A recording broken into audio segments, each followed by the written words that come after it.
Pride and Prejudice, Chapter 39.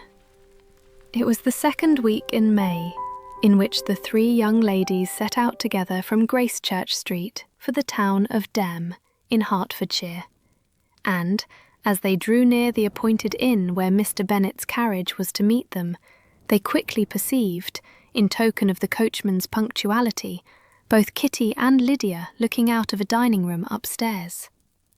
These two girls had been above an hour in the place, happily employed in visiting an opposite milliner, watching the sentinel on guard, and dressing a salad and cucumber. After welcoming their sisters, they triumphantly displayed a table set out with such cold meat as an inn larder usually affords, exclaiming, "Is not this nice? Is not this an agreeable surprise?" "And we mean to treat you all," added Lydia, "but you must lend us the money, for we have just spent ours at the shop out there." Then, showing her purchases, "Look here, I have bought this bonnet. I do not think it is very pretty, but I thought I might as well buy it as not. I shall pull it to pieces as soon as I get home and see if I can make it up any better." And when her sisters abused it as ugly, she added with perfect unconcern, "Oh, but there were 2 or 3 much uglier in the shop, and when I have bought some prettier coloured satin to trim it with fresh, I think it will be very tolerable. Besides, it will not much signify what one wears this summer, after the Dambershire have left Meryton, and they are going in a fortnight." "Are they indeed?" cried Elizabeth with the greatest satisfaction. "They are going to be encamped near Brighton, and I do so want Papa to take us all there for the summer. It would be such a delicious scheme, and I dare say would hardly cost anything at all. Mamma would like to go too, of all things. Only think what a miserable summer else we shall have." "Yes," thought Elizabeth, "that would be a delightful scheme indeed, and completely do for us at once. Good heaven! Brighton, and a whole campful of soldiers to us, who have been overset already by one poor regiment of militia and the monthly balls of Meryton." "Now I have got some news for you," said Lydia as they sat down to table. "What do you think? It is excellent news, capital news, and about a certain person that we all like." Jane and Elizabeth looked at each other, and the waiter was told that he need not stay. Lydia laughed and said, "Aye, that is just like your formality and discretion. You thought the waiter must not hear, as if he cared. I dare say he often hears worse things said than I am going to say. But he is an ugly fellow. I am glad he is gone.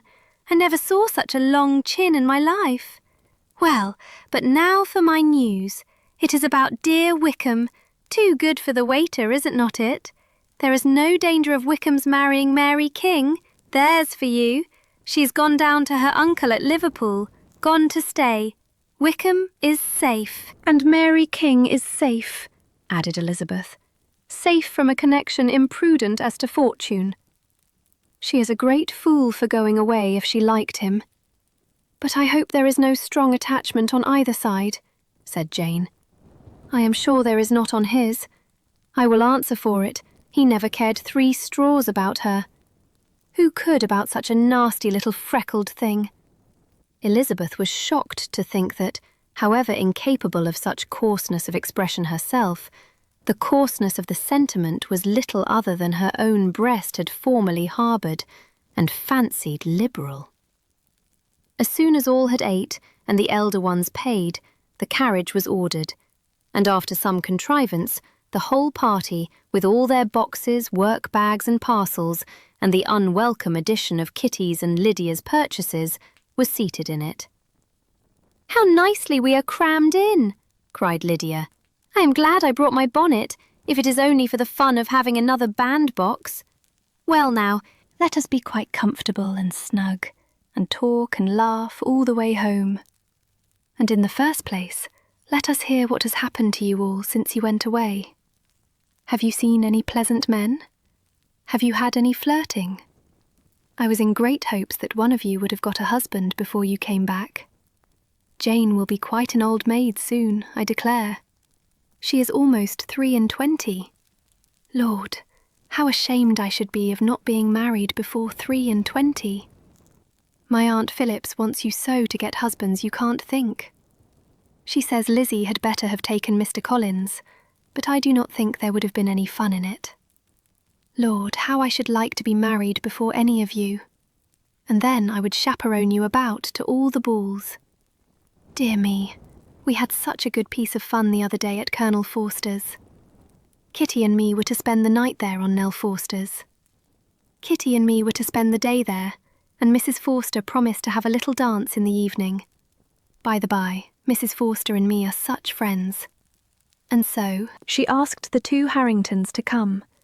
But Harriet was ill, and so Pen was forced to come by herself. And then, what do you think we did? We dressed up Chamberlain in woman's clothes, on purpose to pass for a lady. Only think what fun! Not a soul knew of it, but Colonel and Mrs. Forster, and Kitty and me, except my aunt, for we were forced to borrow one of her gowns. And you cannot imagine how well he looked. When Denny and Wickham and Pratt and 2 or 3 more of the men came in, they did not know him in the least. Lord, how I laughed! And so did Mrs. Forster. I thought I should have died. And that made the men suspect something, and then they soon found out what was the matter. With such kind of histories of their parties and good jokes did Lydia, assisted by Kitty's hints and additions, endeavour to amuse her companions all the way to Longbourn. Elizabeth listened as little as she could, but there was no escaping the frequent mention of Wickham's name. Their reception at home was most kind.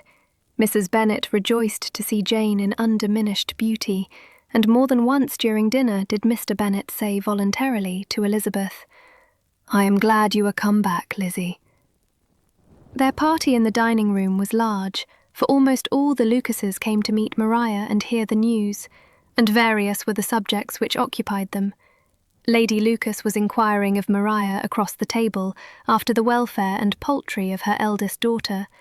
Mrs. Bennet was doubly engaged, on one hand collecting an account of the present fashions from Jane, who sat some way below her, and on the other retailing them all to the younger Miss Lucases, and Lydia, in a voice rather louder than any other person's, was enumerating the various pleasures of the morning to anybody who would hear her.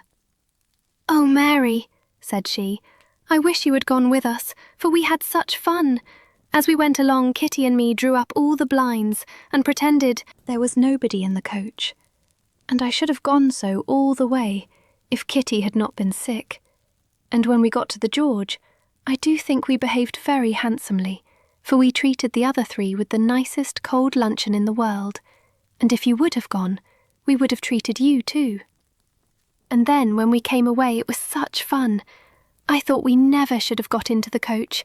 I was ready to die of laughter. And then we were so merry all the way home. We talked and laughed so loud that anybody might have heard us 10 miles off." To this, Mary very gravely replied, "Far be it from me, my dear sister, to depreciate such pleasures. They would doubtless be congenial with the generality of female minds, but I confess they would have no charms for me.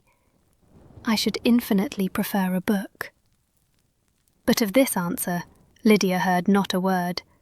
She seldom listened to anybody for more than half a minute, and never attended to Mary at all. In the afternoon, Lydia was urgent with the rest of the girls to walk to Meryton and see how everybody went on, but Elizabeth steadily opposed the scheme.